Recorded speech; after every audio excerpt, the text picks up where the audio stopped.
So I have to start this off with an apology, not only to the publishers of this game that I'm reviewing called 8-Bit Adventure 2, but also to you guys, because I'm gonna be honest, I kind of forgot about the Drova giveaway. Yes, I did do a $10 eShop gift card giveaway for the Drova video if you had made it all the way to the end, and I kind of forgot.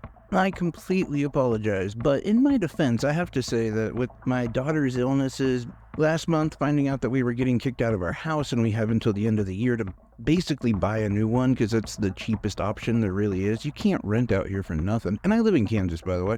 So there's just been a lot on my mind. Luckily, though, we are closing on a house this Friday, and that actually is what messed up my schedule last week. I didn't think we had to move so quickly, and now we're like moving really quick. So anyway, long story short, I forgot. And so to make up for it, the 7 people that entered, I will actually add another gift card to that. So I'm just going to go ahead and do that now. And we're going to go ahead and put 1 through 7, put it in a random number generator, and I'll just announce who won now. I'll also do a community post later on as well. And if I wasn't basically computer illiterate, I would be doing a screen share, but I'm pretty dumb. But anyway, okay, the first number is number 6. Okay, who's that? Oh, Hairspray Goblin. Yes, Hairspray Goblin. Email me, nimajameson@gmail.com, and I will hook you up with the code. And for the last winner, we have KC Train Streams. That's awesome. I'm glad they won. They have been down with this channel for quite a while, and so it's cool that they won. And they actually helped my editing because they gave me some really good advice about how to do it better and just what was distracting and whatnot. So I really appreciate that, and truly, honestly, I appreciate all of you guys. But enough waffling, let's get into 8-Bit Adventure 2 on the Nintendo Switch. So first off, I have to mention this. You are allowed to name the characters. In fact, you're expected to name the characters of the old game. I believe they're known as like the heroes from the last adventure. I actually assumed they were going to be the main characters, and they sort of are in a way. The game does this multi-perspective way of telling the story, and so you have a few quote-unquote main characters. But anyway, I assumed they were going to be the main characters, but I ended up naming the warrior Nima, the thief Ellen after my celebrity gamer girl crush Ellen Rose, and the wizard Jamal. So for clarity, I'm just going to call them the warrior, the thief, and the wizard because that would just be easier to understand. Because the rest of the characters in the game actually already have a name, so that's why I thought they were going to be the main characters. But for the most part, you actually play through a character by the name of Charlie. And Charlie essentially lives in a castle that was founded by the old heroes, the warrior, the thief, blah, blah, blah. And when I say old, they're not that old, but Charlie's like 17. And so he was sort of rescued by them and other people, and they've kind of have their own makeshift village in this castle. In the first game, there was apparently a cataclysmic event that basically broke the entire world up. Like, everything was connected, and in this event, a lot of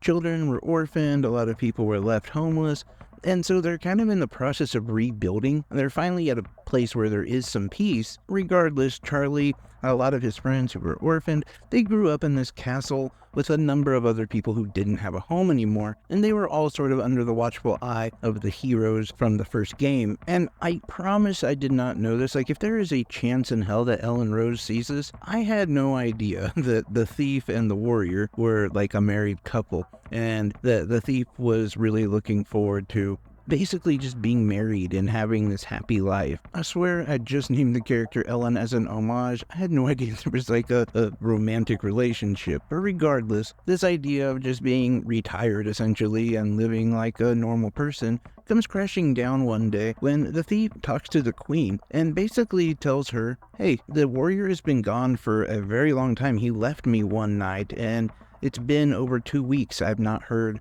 or seen anything from him, and it's not like him. Something is wrong. Charlie overhears this conversation as he's sort of a little spy, if you will, and decides like the thief has been such a good friend to them, and so was the warrior, and the warrior would never do this to her unless there was something wrong. So he convinces his friends to help him escape the castle one night and sneak into the boat that the thief is taking on her voyage to find the warrior. And in many ways, this is where we can see that Charlie is coming of age. He's 17 years old. He's been training for a very long time, and he looks up to these warriors and only wants to become them, while acknowledging that this is probably too much for the thief to handle alone. He also just really wants to be in the ranks with them. He wants that respect. He wants that clout, if you will, that they have, and also feels like it's his time. And as his story unfolds, we actually learn a few really important things. One, the warrior was possessed by some demonic creature, maybe? We're not exactly sure. We know that there's something very different about this individual who possessed the warrior. In fact, they look like a small boy, but they don't seem to be from our dimension, our time. We also meet the wizard and find out that they've been looking into this pretty intently recently and have been tracking this whole thing down. We also learn that in a weird way, this entire world is governed by a giant computer, one that communicates with the three heroes from time to time, and that the warrior was actually called to handle this situation by the computer. Again, the story here really starts to unfold, and if there is one thing I can say, two major takeaways just from story-wise. Number one, I absolutely love the dialogue. It's fantastic. There is some references that I think are perfect for the age range of the characters, like what they're discussing. Not to mention the fact that the NPCs and the characters in general are just written so well. There's so much depth to all of these characters, even some characters that you don't really believe are going to be in the game for the long haul. They also have a lot of depth, but I will say, good or bad, the game also gave me quite a bit of whiplash, as you can imagine. As you just heard me talking about this story about an entire world being broken up and then being ran by a computer and blah blah blah. Like, there's so much stuff going on, and this is like the first hour, because I'm not trying to give y'all like too many spoilers or anything.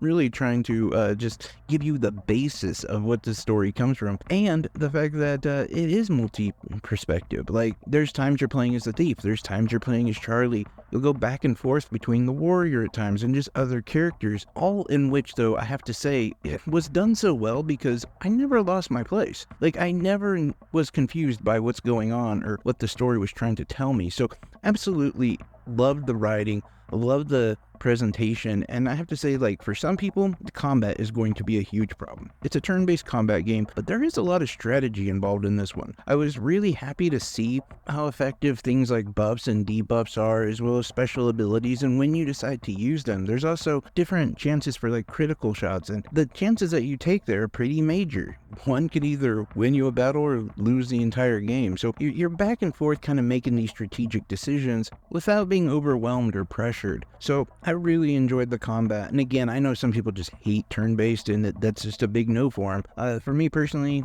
I love turn-based, but I don't really have a combat style I dislike. So I will say as well, like, visually, I didn't love it. I do really like pixel art, and if I'm being honest, I'm a little bit of a modernist when it comes to it. Like, I love Octopath Traveler's visuals, the pixel art to that. The retro 8-bit pixel art, I'm not such a huge fan of, just because it does sometimes make it difficult to know what characters really look like. And that does make a difference when you're trying to engage yourself in the story or into the characters themselves. Not to mention some of, like, their up-close photos could also be a little bit more defined. You know, when you actually have, like, that profile picture of the character, that's where you're really supposed to bring in some of the magic to tell who the character is, and they kind of look generic, if I'm being honest. But all of that, I believe, was saved by the writing and the music. The music is really great. That MIDI retro gaming music is just awesome, and I feel like we lose that sometimes, and so they did a fantastic job of creating the atmosphere of the game with the music and telling its own story. Personally, this game took me 42 hours to beat. It's a very long game. There is a lot to it. Like I said, I barely really got into anything as far as the story.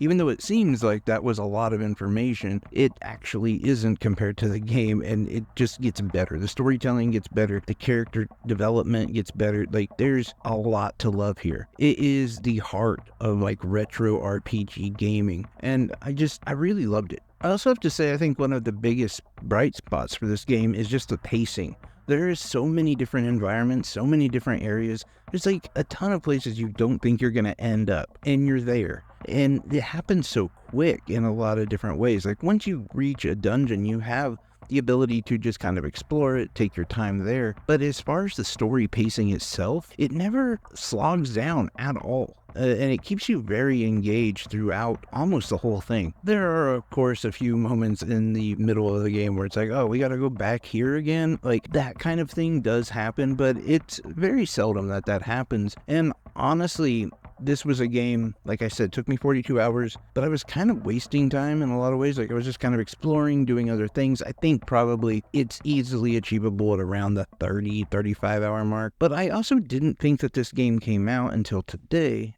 And then I looked closer and saw that I was wrong, which is why I give a huge apology to the publishers of the game, because this game came out like 2 weeks ago. It came out on like the 15th. Don't know why I thought it came out on the 29th, but I am wrong. So again, apologies. This should have been done a long time ago. It's a great game. It's $20. It's an easy 8 out of 10. If you like retro RPGs, especially the more JRPG retro games, you're gonna love this one. It really is an amazing game. Now, the last question that I will answer, do you need to beat the first one to play this one? And the answer is no.